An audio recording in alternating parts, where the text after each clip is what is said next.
In the world of crocodiles, size is everything.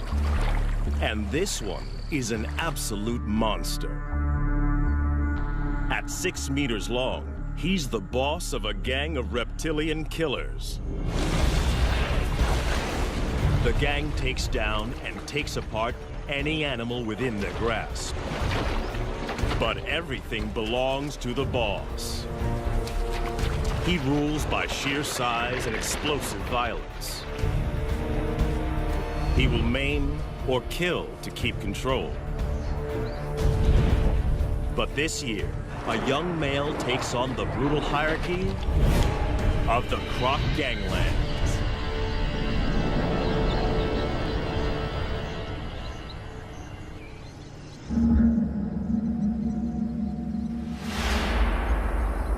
When a baby hippo dies of heat stroke on this beach, only one crocodile has the right to claim the bounty.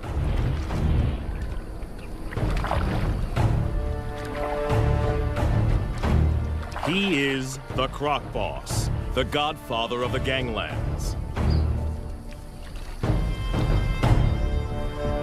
In crocodile hierarchy, size is power. And for many, many years, his 1,000 kilograms has topped the scales.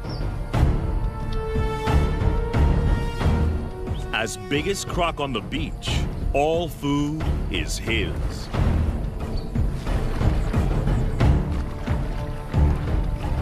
The other crocodiles don't have the power or rank to oppose him.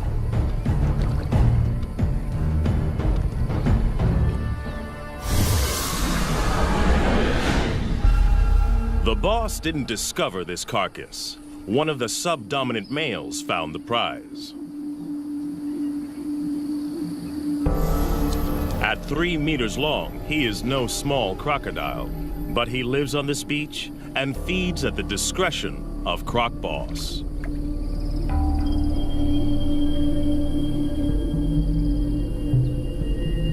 All the smaller crocodiles understand the rules. They only eat if the boss allows it. All along the river, territories work the same. Sections, each as big as 4 Olympic swimming pools, are dominated by a single large crocodile and his gang.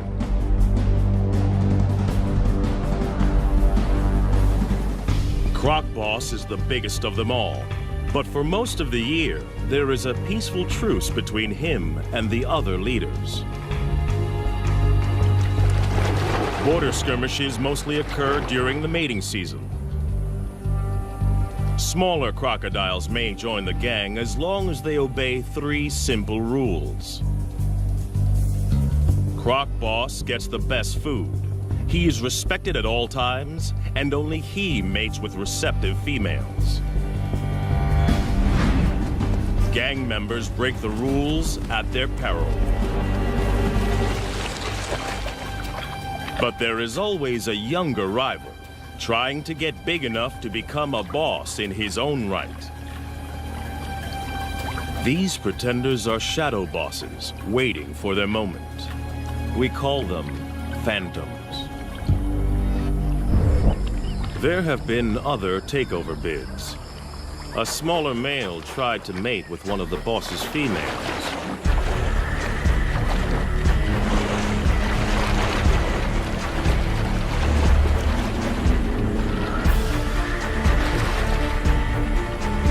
It was a reckless move.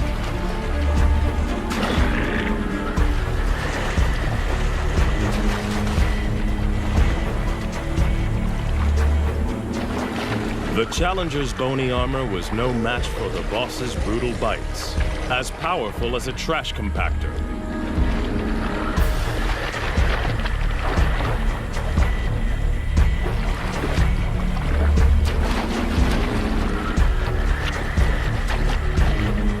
Discipline was swift and terminal.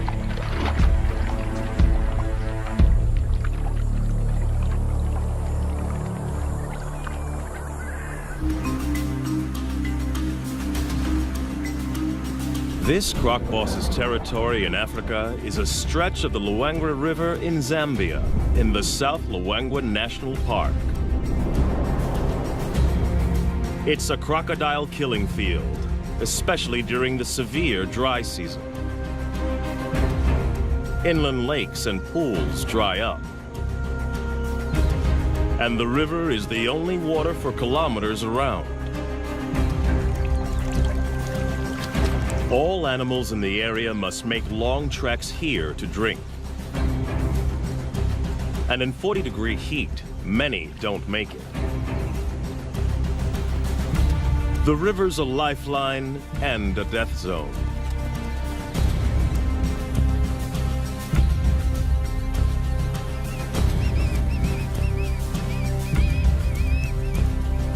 For the croc gangs, the living is easy.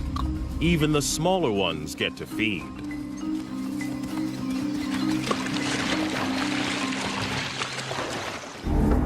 But crocs aren't the only gangs in town. Lions also know the riverbanks are teeming with easy pickings. And they're willing to fight the crocs for food. This puku antelope's caught between a rock and a hard place. After fleeing from the lions, he's stranded on an island in the croc-infested river. He's got to get off or starve.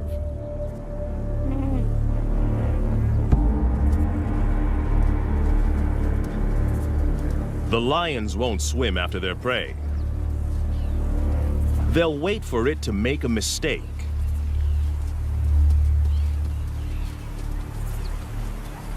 The puku's biggest threat lies in the water. The young phantom is perfectly placed for an attack. Away from the gang, this antelope is his to lose. There's no way the croc can catch the puku on the land. But there's no way the puku can outswim the croc. It's like a game of chess with life and death stakes.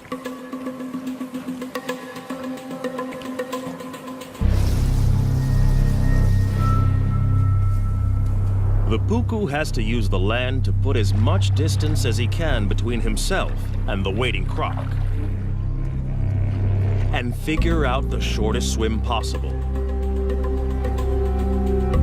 The croc must anticipate the puku's escape route.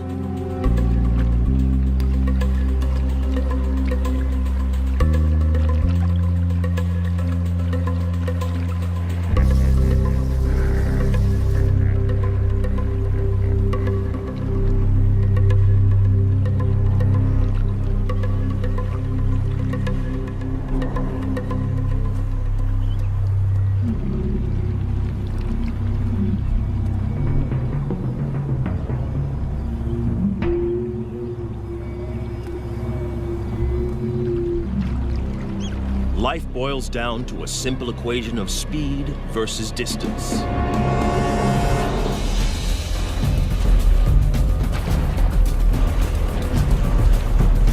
The croc submerges like a torpedo to reduce drag in the water.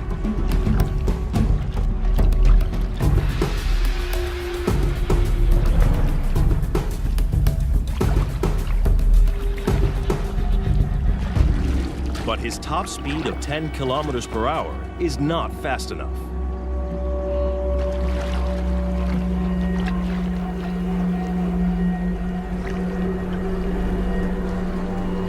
The puku's calculations pay off. He's foiled two top predators.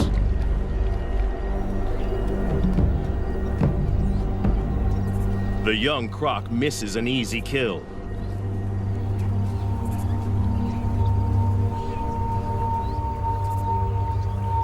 His solo hunting attempt is a failure.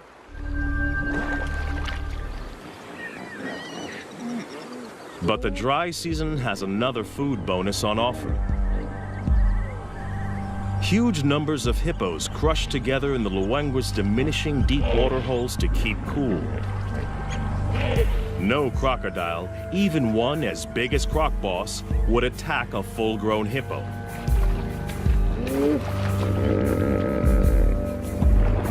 They are way too big and dangerous to take on. A single hippo bite would destroy a big crocodile.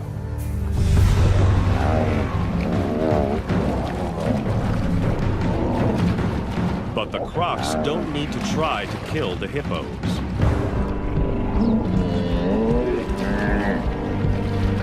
In crowds like this, these aggressive 3-ton herbivores will often fight to the death.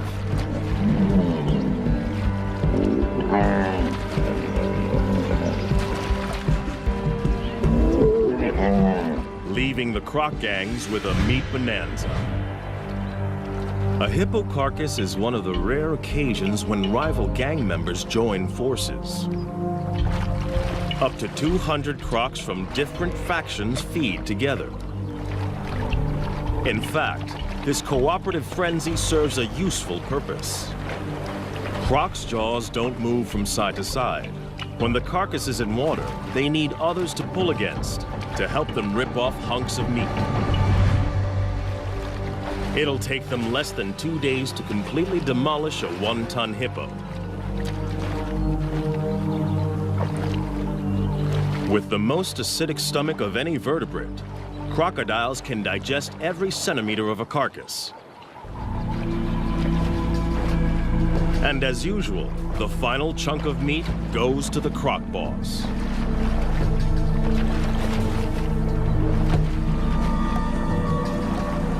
No other croc has the power to argue.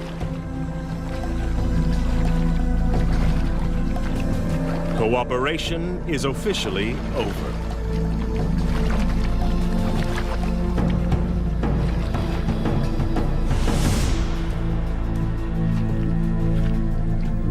Back on dry land, the lion pride is also living well off the deadly dry season. There's no need to hunt when the scavenging is so good. They rule the riverbanks just beyond the croc's reach. They own this feeding ground, and the crocs know it. Even Croc Boss won't come up here to try to take this carcass off the lions.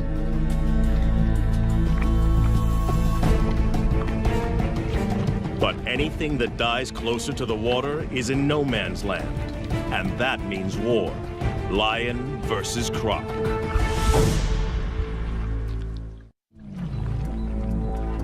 A dead elephant offers up a gigantic feast for the croc gang. They didn't kill it. The deadly dry season serves up another meat mountain. In this brutal time, even elephants are vulnerable. They need massive amounts of water, up to 200 liters a day. If they don't get enough to drink, heat stroke can quickly kill them.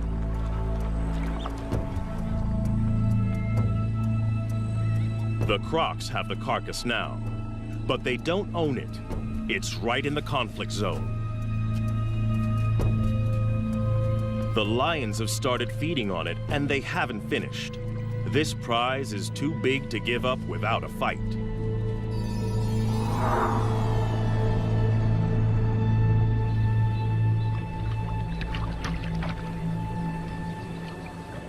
One young male wants more.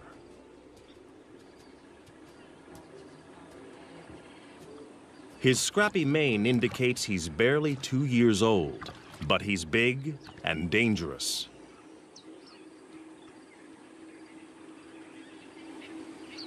Most of the crocs know to keep their distance.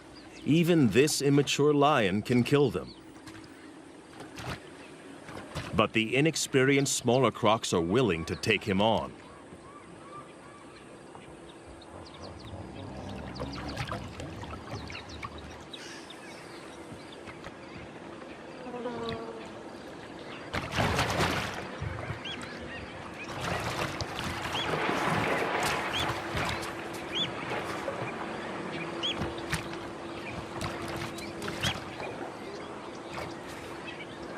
This is not a competition Croc Boss needs to get into. The pickings are slim, and if the gang wins, the carcass is his for the taking anyway.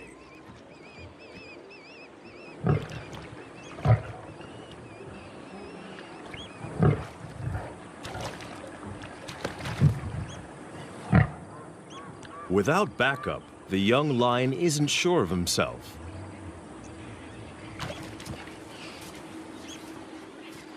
The crocodiles win today.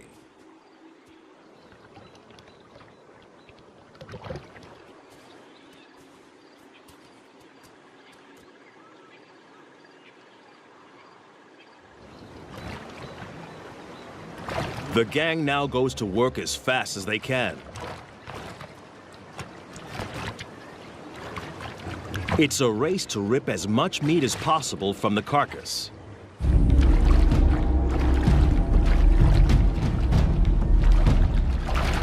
The young pretender wrestles a leg joint away from the smaller gang members. Aggression, theft, and brutality are the ultimate tools for survival.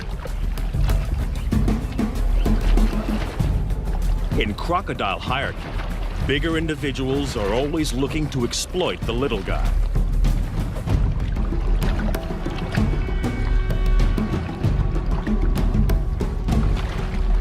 The smaller crocs have learned well from the master.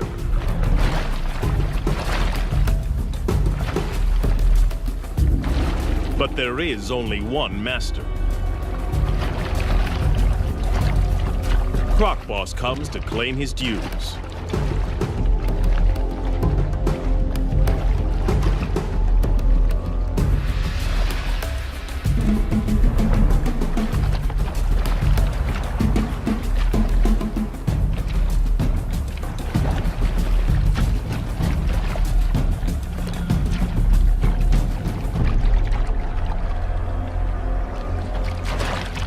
For the smaller crocs, the feeding is over.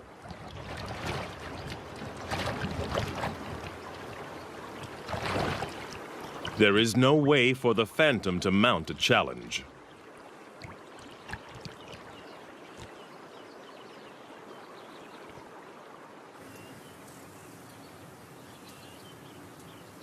To have any hope of running the gang, he must bulk up. And he can't do that on leftovers from the boss.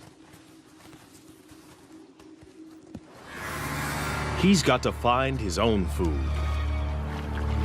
And the numerous drinking pools next to the river provide the perfect hunting ground. Every morning and evening, the antelope journey here to quench their thirst. A perfect opportunity for an ambush.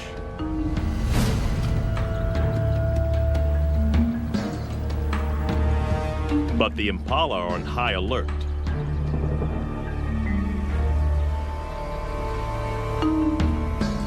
To have any hope of catching one, the young croc must find the perfect pool in which to disappear and wait.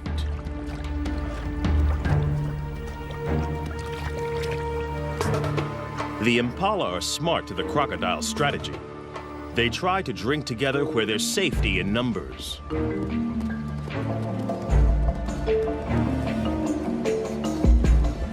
The crocodile must wait for a loner.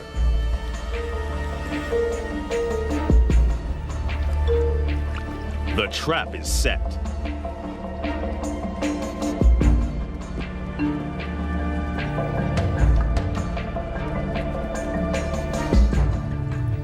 He can hold his breath for 2 hours. And this impala has no clue that below the surface lurks a ravenous crocodile poised to strike.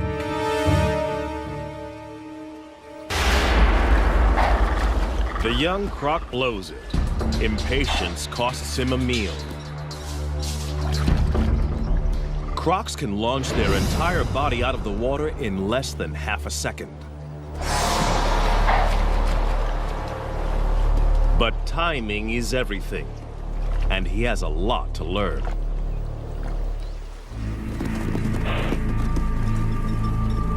The prey is spooked. The hunt is over. It's a half chance for the lions.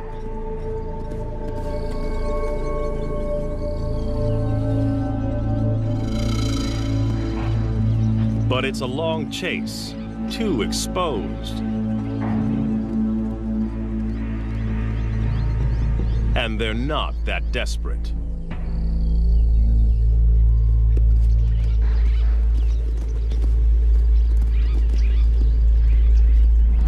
They don't have to try too hard. In the dry season, death is always just around the corner.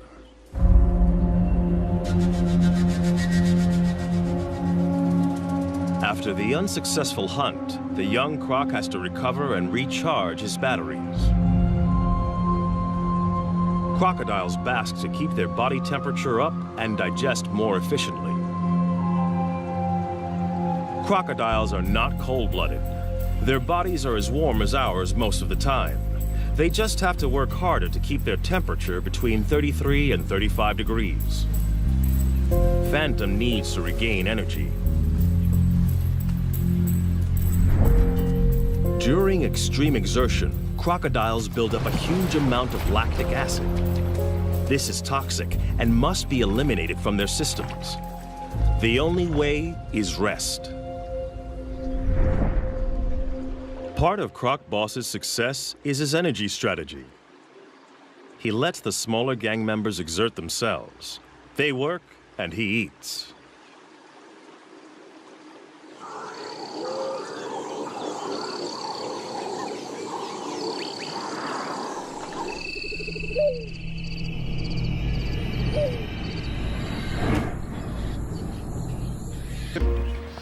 And they have the most unexpected allies. Water birds are usually fair game for crocodiles. But during the dry season, there's a truce. The birds don't fear the crocs. Instead, they collaborate with them. As water disappears from the inland lagoons, fish become trapped in the shallows. Jammed together, they are easy for the birds to catch. Every attempt nets a mouthful of fish. The crocodiles benefit in exactly the same way and work with the birds to corral the fish into ever tighter spaces.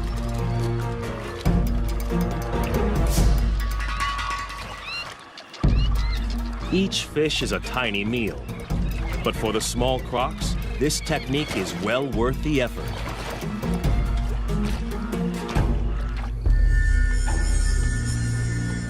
But for a monster like Croc Boss, chasing small fry is a total waste of energy. He'll wait and preserve his energy for bigger game and other activities that are his alone to enjoy.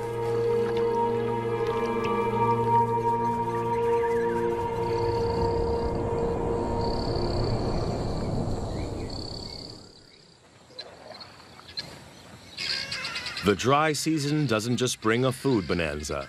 There's an even bigger prize, mating. The ritual begins at dawn. Lifting their heads, the females show submission and look for the most powerful croc to mate with.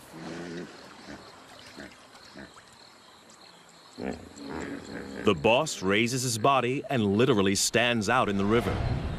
It's a visible sign of his status. By rights, all receptive females are his.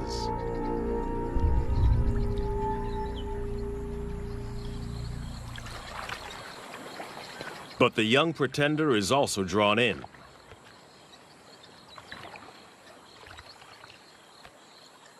The females secrete a pheromone into the water. It signals they're ready.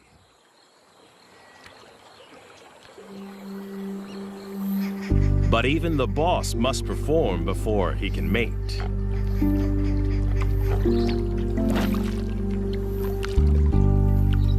It's the only situation he cannot control. The final choice is made by the females. In mating season, females are permitted to wander through rival gang territories as they check out potential partners.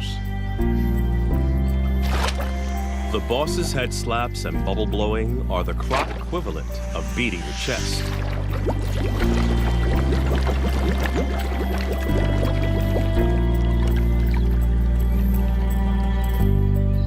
It works.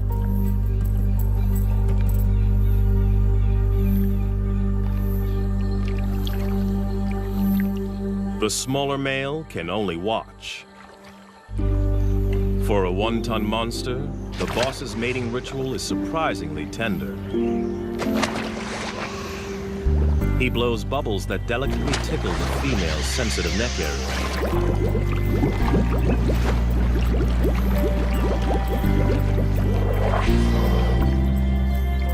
The pair will remain together for up to 1 hour before choosing new partners.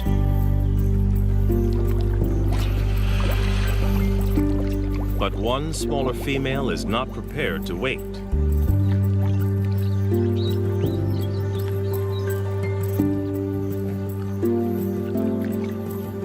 She's interested in the younger rival.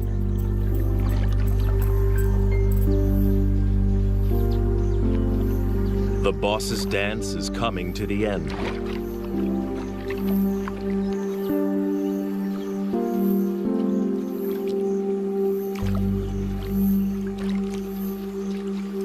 The pair submerges for their final act. And while his leader is underwater, Phantom chances his luck.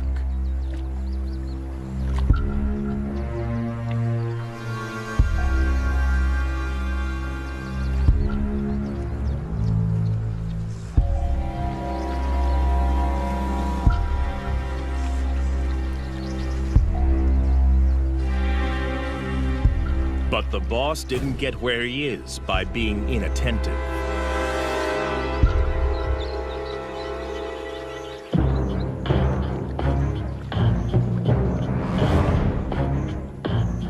For a junior to mate with one of his females is the worst kind of disrespect. He must be punished. Others have been killed for less. The young croc is now swimming for his life. He's offended in the worst way. And Croc Boss will kill him if he can catch him. But his chase is half-hearted. The boss is still distracted by the mating privileges that come with his position.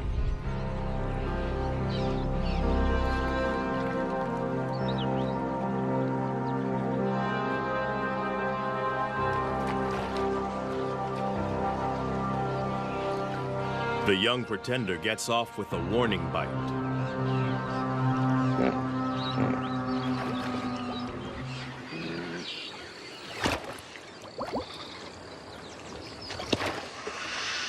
Now the insubordinate is dealt with.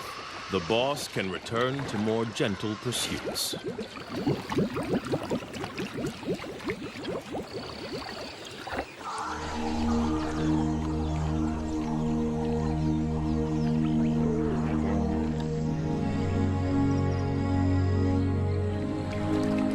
The right to mate is still a long way off for this young croc. He needs to grow. And to do that, he's got to grab every opportunity to hunt.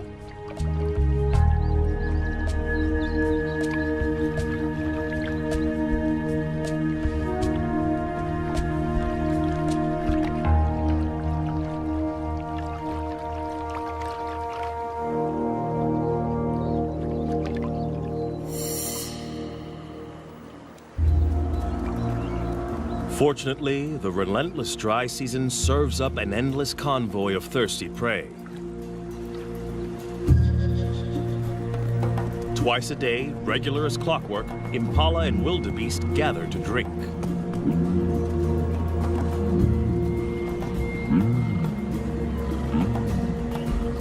It's another chance to make a kill.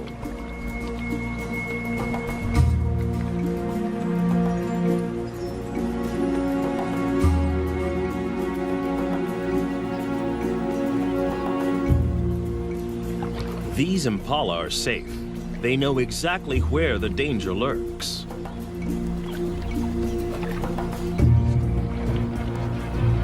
Some even follow the croc to keep an eye on him.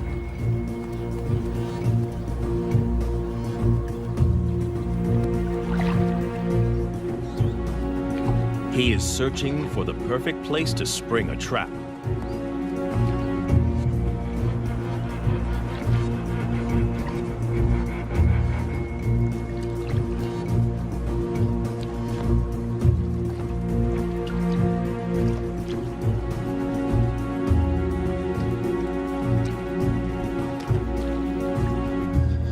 Even when he finds a likely pool, watching impalas raise the alarm.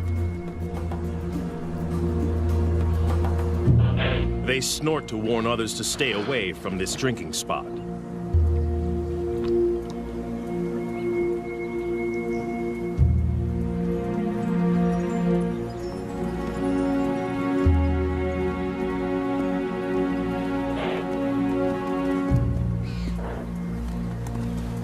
But with an unending stream of animals coming to drink, it isn't long before one individual doesn't get the message.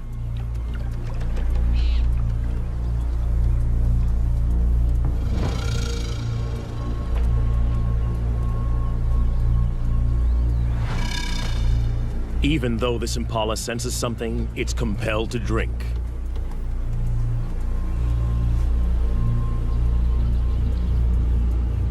Thirst overrides fear. But it's braced for danger.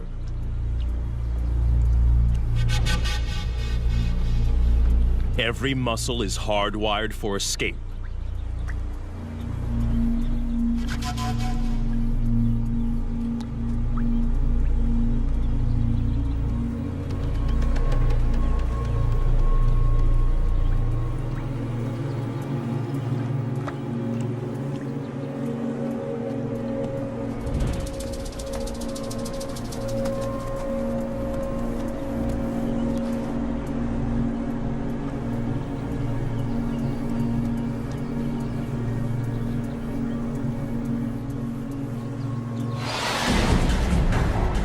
Perfect strike. But can the young croc hang on? For a second, it looks like this impala might escape. But it dislocates its leg, and it's all over.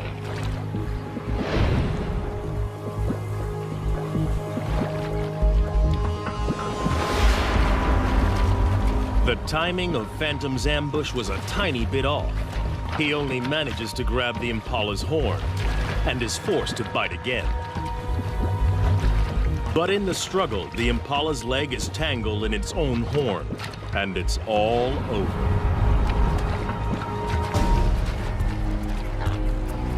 It won't be a quick death.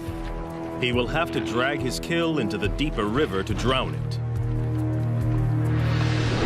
Ambush hunting is what crocs do best. But timing is everything.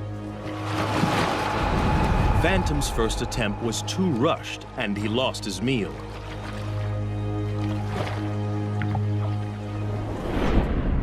But the young pretender is learning.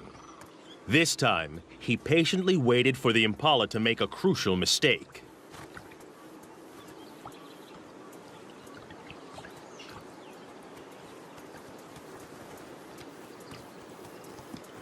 As the ram is joined by the female, he relaxes and drinks for a fraction of a second too long. A fatal error.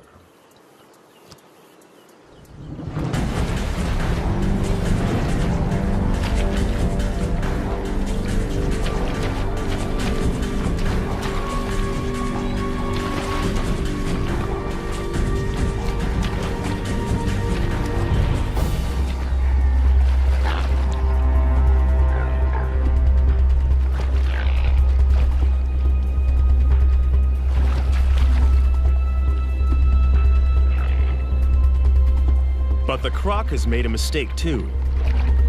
His perfect ambush is in full view of the gang.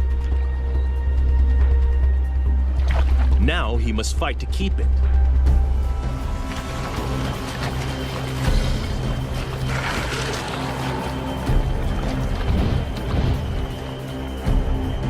And the croc boss has also seen the takedown. This meal is now his. The young croc has no right to oppose the boss. But he's not going to give it up willingly. He's hungry and stubbornly hangs on. But he hasn't the strength to compete.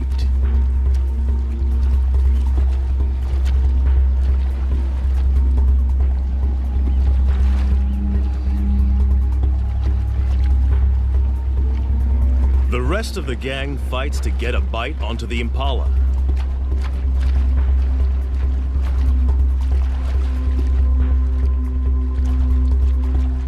They try to lock on before the boss begins his death roll.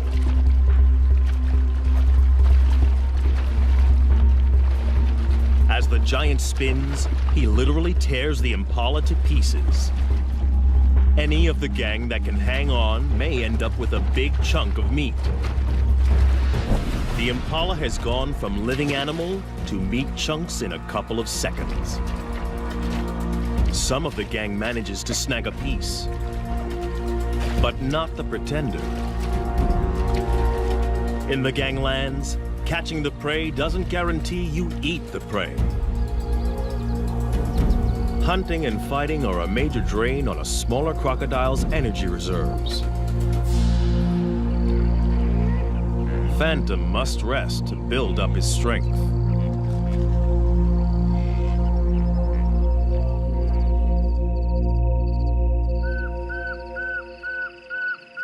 Other animals have no such energy restrictions. Away from the river, the African night hums with activity. For the prey species, the danger doesn't let up just because it's dark. Impala and puku rarely lie down to sleep for more than 10 minutes at a time. There are too many predators on the hunt, so they are forced to stay awake and alert.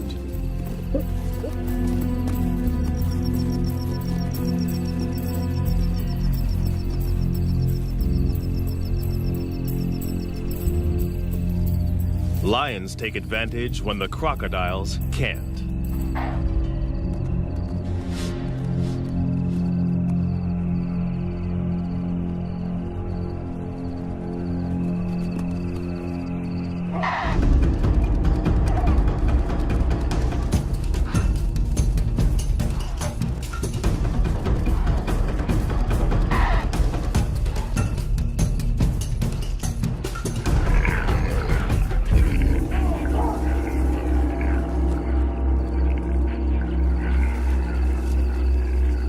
Tonight, a puku loses the battle.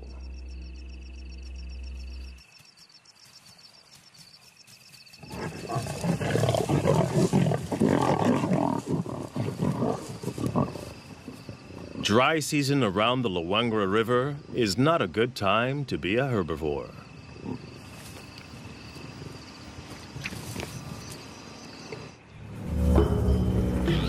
Another day, another death. Another free meal for the croc gangs. As the sun warms the crocs, it triggers a feeding frenzy on the hippo carcass. Crocs from multiple gangs wait in line to feed. Territorial differences set aside for the moment. Size determines the order, and the biggest eat first.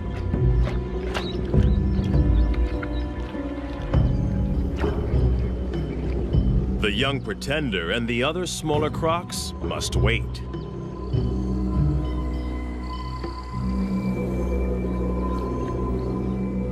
The boss has torn away a huge hunk of the dead hippo.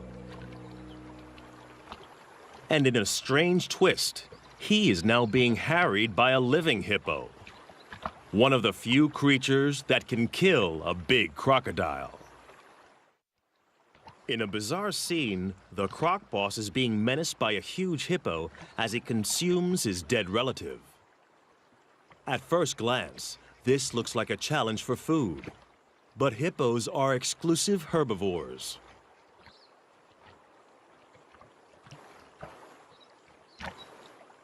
They've been known to lick carcasses, possibly for salt or minerals.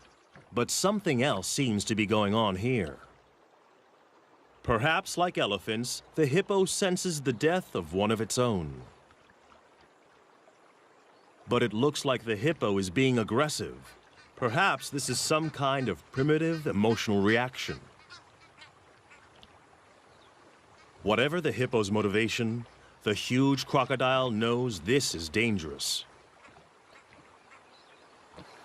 With 50-centimeter-long canines and a bite force 27 times more powerful than a human's, this hippo could easily skewer the huge croc.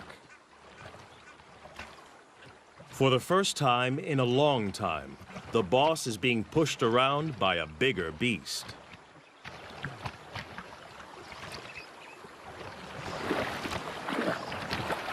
It's time to retreat.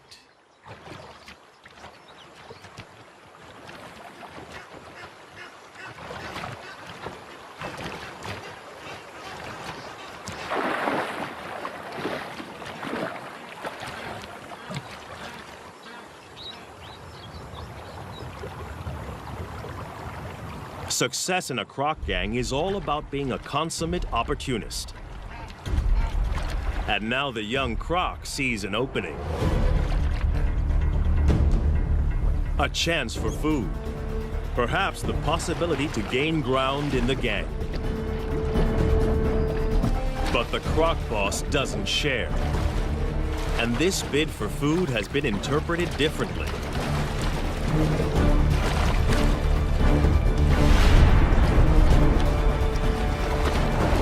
It's now a power struggle. And the boss's violent death roll is a deadly attack. Instant retreat is the only acceptable way out, and the younger croc doesn't take it. This can only end in one of two ways: death or injury to the smaller croc.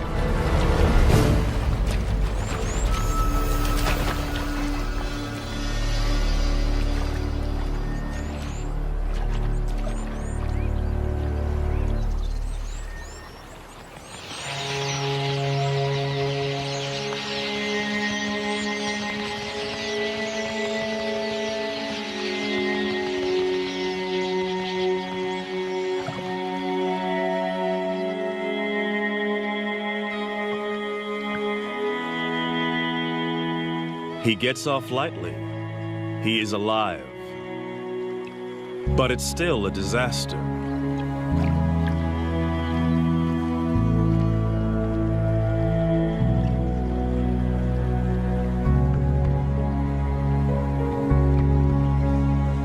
He pays for the transgression with his own flesh and blood.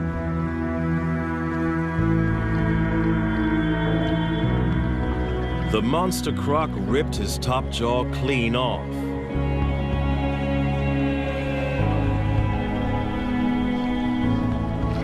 Amazingly, the smaller croc will survive this hideous injury. Crocodiles have special antibodies to help them heal from massive wounds. But it will not regrow. He is not just deformed, but terribly handicapped. His journey to the top position is over. From now on, he will be the last in line to feed. The croc boss and every crocodile, small or large, must now be shown subservience by the challenger. Even by nature's own harsh measures, the croc gang lands are a brutal environment, where size and uncompromising violence rule.